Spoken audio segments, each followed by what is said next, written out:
함께 기도하겠습니다. 사랑의 주님, 감사를 드립니다.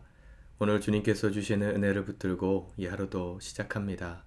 소망의 주께서 우리 사랑하는 성도들의 마음에 희망이 되시고 아버지 어렵고 힘든 순간을 지나가는 우리 모든 성도들의 삶에 오늘도 해답이 되어 주옵소서. 예수님의 이름으로 기도드립니다. 아멘.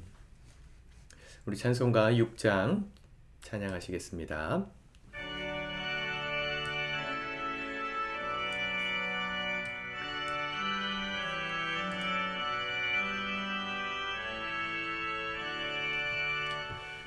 목소리 높여서 주 찬양하여라.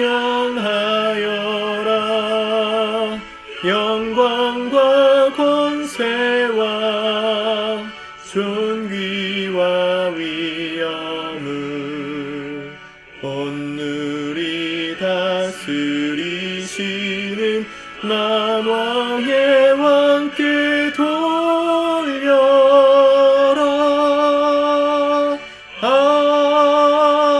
아멘. 아멘.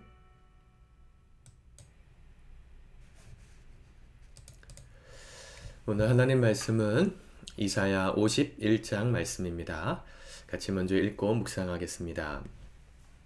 51장 위로의 말씀.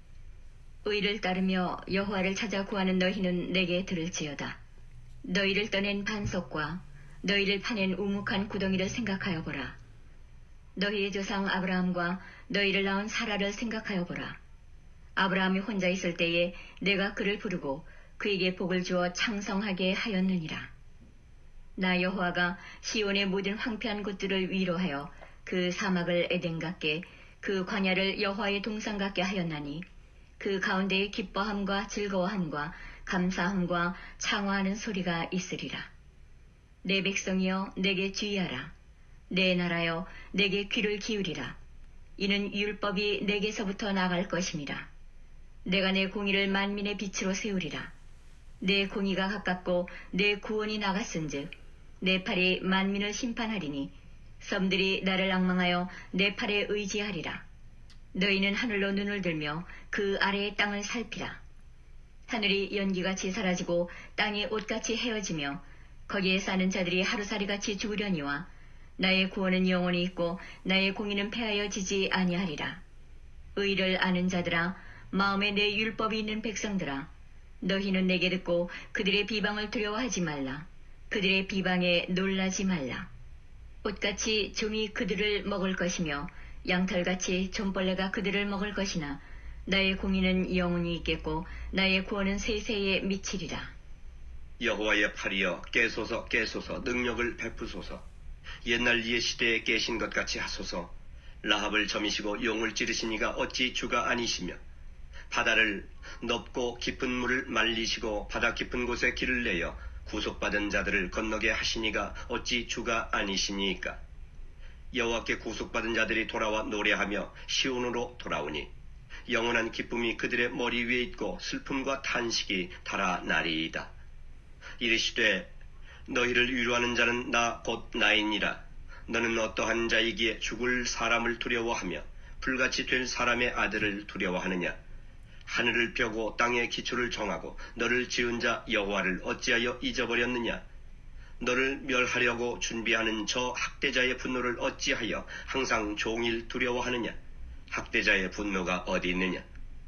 결박된 포로가 속히 놓일 것이니 죽지도 아니할 것이요 구덩이로 내려가지도 아니할 것이며 그의 양식이 부족하지도 아니하리라. 나는 내 하나님 여호와라. 바다를 휘저어서 그 물결을 뒤흔들게 하는 자이니 그의 이름은 만군의 여호와니라. 내가 내 말을 내 입에 두고 내 손 그늘로 너를 덮었나니 이는 내가 하늘을 펴며 땅의 기초를 정하며 시온에게 이르기를 너는 내 백성이라 말하기 위함이니라. 여호와의 손에서 그의 분노의 잔을 마신 예루살렘이여 깰지어다 깰지어다 일어설지어다. 네가 이미 비틀거름치게 하는 큰 잔을 마셔 다 비웠도다. 네가 낳은 모든 아들 중에 너를 인도할 자가 없고 네가 양육한 모든 아들 중에 그 손으로 너를 이끌 자도 없도다. 이 두 가지 일이 네게 닥쳤으니 누가 너를 위하여 슬퍼하랴. 곧 황폐와 멸망이요 기근과 칼이라. 누가 너를 위로하랴. 네 아들들이 곤비하여 그물에 걸린 영양같이 온 거리 모퉁이에 누웠으니 그들에게 여호와의 분노와 네 하나님의 견책이 가득하도다. 그러므로 너 곤고하며 포도주가 아니라도 취한 자여 이 말을 들으라. 내 주 여호와 그의 백성의 억울함을 풀어주시는 네 하나님이 이같이 말씀하시되 보라 내가 비틀거름치게 하는 잔 곧 나의 분노의 큰 잔을 네 손에서 거두어서 네가 다시는 마시지 못하게 하고 그 잔을 너를 괴롭게 하던 자들의 손에 두리라. 그들은 일찍이 네게 이르기를 엎드리라 우리가 넘어가리라 하던 자들이라. 너를 넘어가려는 그들에게 네가 내 허리를 땅과 같게 길거리와 같게 하였느니라 하시니라. 아멘. 하나님을 믿는 백성들이 사는 이 세상은 여전히 하나님의 나라가 완성되지 않은 나라입니다. 이미 시작된 하나님의 나라이지만 아직 완성되지 않은, 그래서 주님 다시 오실 것을 고대하며 사는 사람들, 그게 우리 그리스도인들이죠. 세상 가운데 하나님을 모르는 권력자들, 또 세상의 가치가 오늘도 우리로 하여금 세상 앞에 무릎 꿇으라고, 권력자인 그들 앞에 순종하고 따라오라고 우리를 억압하고 우리에게 강요합니다. 어떤 분들은 교회를 다니시면서 하나님이 왜 이렇게 우리에게 뭔가를 요구하시는 게 많은가, 은혜의 하나님이라 했는데, 자유케 하시는 하나님이라 했는데 실상은 우리에게 요구하는 게 많으신 것 같잖아요. 하나님 외에 다른 신을 섬기지 말아라, 예배를 잘 드려라, 기도해라, 용서해라 하라는 게 진짜 많죠. 그래서 하나님을 굉장히 깐깐한 분으로, 또 무언가 우리에게 자꾸만 강요하시고 요구하시는 분처럼 느끼는 분들이 많습니다. 그런데 사실은 하나님이 그런 분이 아니라 세상이 우리를 강요하고 있기 때문에 그와 같이 살지 말라고 하나님이 반대로 우리에게 명령하시는 거라는 생각을 한번 좀 해보신 적이 있으신가 모르겠어요. 세상은 우리로 하여금 세상의 원리를 따라 살라고 강요합니다. 돈이 아니면 안 된다 말하고, 성공과 명예가 인생에서 제일 중요하다 말하는, 그거 성취하지 못한 사람은 나고자라고 비난하는, 또 무시하고 차별하는, 이게 세상이잖아요. 백화점만 가보세요. 주차장의 입구가 다릅니다. 똑같은 입구로 1층에서 들어갔어도 지하로 내려가다가 백화점에서 많은 돈을 썼던 사람들이겠죠. 포인트가 있는 클럽 멤버들은 조금 더 넓은 주차장으로 발레까지 해주는 주차층으로 안내를 해주고요. 저처럼 정말 가끔씩 밥만 먹으러 가는 사람들은 일반 주차장으로 안내를 해줍니다. 세상은 그렇거든요. 성공하라는 거예요. 아쉬우면. 세상은 그렇게 우리를 강요하고 우리를 움직이게 만드는데, 오히려 우리를 그렇게 움직이게 만드는 세상에서 우리가 너무 당연하게 살다 보니까 사람들은 그걸 강요라고 느끼지 못합니다. 근데 그건 결국 우리를 망치는 강요이거든요. 망가뜨리는 강요. 그래서 하나님이 우리로 하여금, 믿는 자들로 하여금은 그렇게 살지 말으라고 반대로 말씀하시는 거예요. 반대로 살으라 그러니까, 대세를 거스르라 그러니까, 그게 우리가 듣기에는, 믿음이 없는 사람들이 듣기에는 그게 강요처럼 들리는 건데, 사실은 우리를 살리는 메시지일 뿐입니다. 불구덩이로 뛰어들어가는 사람에게 뛰어가지 말아라 라고 명령하는 말을 한다면 그게 강요일까요? 그렇지 않잖아요. 말의 형태는 강요일 수 있지만 살리는 길로의 강요는 100번을 해도 모자라지 않는 것이겠죠. 안전교육, 귀에 못이 박히도록 해도 지나치지 않은 것이다 라고 말하잖아요. 하나님이 우리로 하여금 그렇게 말씀하시는 겁니다. 세상은 우리로 하여금 오늘도 무릎 꿇으라고 지금도 강요합니다. 그런 우리가 이 땅 가운데 하나님을 믿는 가치관을 가지고 살려고 하다 보면 세상이 우리를 왕따를 시키거나 또 차별을 하게 하거나 불이익을 당할 때가 있어요. 억울한 일을 만나게 됩니다. 의를 행하다가 고난받을 것이다. 예수님도 그렇게 말씀하셨습니다. 의를 행하면 상 받는 게 아니라 고난받는데요. 이상하지 않아요? 세상에서의 말하는 의는 하나님의 의와 다르기 때문입니다. 여러분, 세상에서 의를 행하다가 주님 뜻대로 살다가 고난받을 때 그 억울함을 우리는 어디서 풀어야 될까요?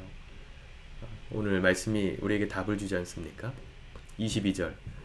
내 주 여호와 그의 백성의 억울함을 풀어주시는 내 하나님이 이같이 말씀하시되 보라 내가 비틀거름 치게 하는 잔 곧 나의 분노의 큰 잔을 내 손에서 거두어서 내가 다시는 마시지 못하게 하고 세상이 우리로 하여금 살게 만드는 모든 가치관으로 사람들이 이미 취해 있습니다. 포도주를 마셔서 취한 게 아니라 세상의 그 잘못된 가치관이 우리를 취하게 만들었는데 그래서 우리가 때로는 하나님 뜻대로 살다가 억울해지는 상황이 되면 하나님께서 직접 그 억울함을 풀어주신다. 그리고 우리를 비틀거리게 만들던 그 큰 잔을 다시는 마시지 못하게 하시는 날이 올 것이다. 그렇게 약속하셨습니다. 여러분 이것이 구원입니다. 주님께서 이 땅에 오셔서 십자가에서 죽으시고 부활하신 이유가 더 이상 세상의 가치관을 따라 살지 않아도 되는 길을 여시기 위함입니다. 세상에서 마시라고 강요하는 비틀거리게 만드는 포도주를 먹지 않아도 그래서 억울한 일을 당해도 우리를 그 억울함을 풀어주실 영원한 구원자이신 예수께서 이 땅에 오셨기 때문에 우리는 얼마든지 세상을 역행하고 거스르면서 하나님의 뜻대로 살아갈 용기를 얻을 수 있게 된 거예요. 이게 구원입니다. 예수님이 오신 이유가 거기 있습니다. 이 진리를 발견한 하나님의 사람들은 세상을 거스르며 살았어요. 사도 바울이 유럽 전역에서 복음을 전하니까 이 예수를 전하니까 세상이 요동했어요. 소란스러워졌다 그랬어요. 세상을 소란케 하는 자들이 여기까지 왔다. 사람들이 바울 일행을 볼 때마다 했던 얘기거든요. 왜 세상이 소란스러워졌을까요? 세상을 역행했으니까. 세상의 가치관, 그 당시 문화를 따르지 않으니까 세상 사람들이 거북했던 거예요. 그렇다고 그들이 졌습니까? 그러지 않았습니다. 결국 바울이 전한 복음이 유럽을 변화시켰고 유럽을 예수 그리스도의 십자가로 물들이게 됐죠. 오늘 우리의 삶도 그런 능력 있는 삶이 되었으면 좋겠습니다. 왜 기독교가 세상 가운데 아무런 영향력이 없어졌을까요? 우리가 믿는 복음이 왜 이렇게 시시해졌을까요? 세상을 거스르지 않으니까요.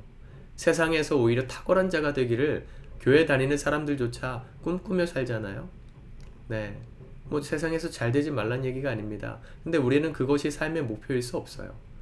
세상을 역행하더라도 우리가 살아가는 삶의 목표는 하나님 나라의 의를 이루고 하나님의 나라가 그 하나님 나라의 가치가 이 땅 가운데 실현되는 것을 위해 기꺼이 세상을 거스르는 그 삶을 살기로 결정한 사람들입니다. 그러다 보면 억울함을 당할 일들이 생길 거예요. 하나님께서 그 억울함을 풀어주신답니다. 믿으십시오. 그래서 우리도 오늘 이 하루를 살아갈 때 용기를 낼 수 있는 겁니다. 내가 주님 뜻대로 오늘도 억울한 일을 당하더라도 주님 뜻대로 걸어가기를 포기하지 않으리라. 그 믿음 가지고 살 때 우리에게 주신 구원의 가치가 빛나는 것입니다. 감격스러워지는 것입니다. 정말 구원받은 하나님의 사람들답게 이 하루도 승리하며 승리의 길로 걷는 복된 우리 성도님들 되실 수 있기를 우리 주님의 이름으로 축복합니다. 기도합시다. 하나님 감사합니다. 우리 성도님들의 이 하루를 축복합니다. 믿음으로 살다가 억울한 일을 만날 때 낙심하지 않을 수 있는 이유는 주님께서 그 모든 억울함을 풀어주실 구세주가 되심을 우리가 믿기 때문입니다. 세상에 인정받는 삶이 아니라 주님께서 인정하시는 삶 우리가 바라보며 걸어가게 도와주시고 우리를 통하여 하나님의 나라가 이 땅에 도래할 때까지 믿음의 길을 정진하기를 멈추지 않는 당당한 그리스도인들로 이 하루 살게 하여 주시옵소서. 예수님의 이름으로 기도드립니다. 아멘.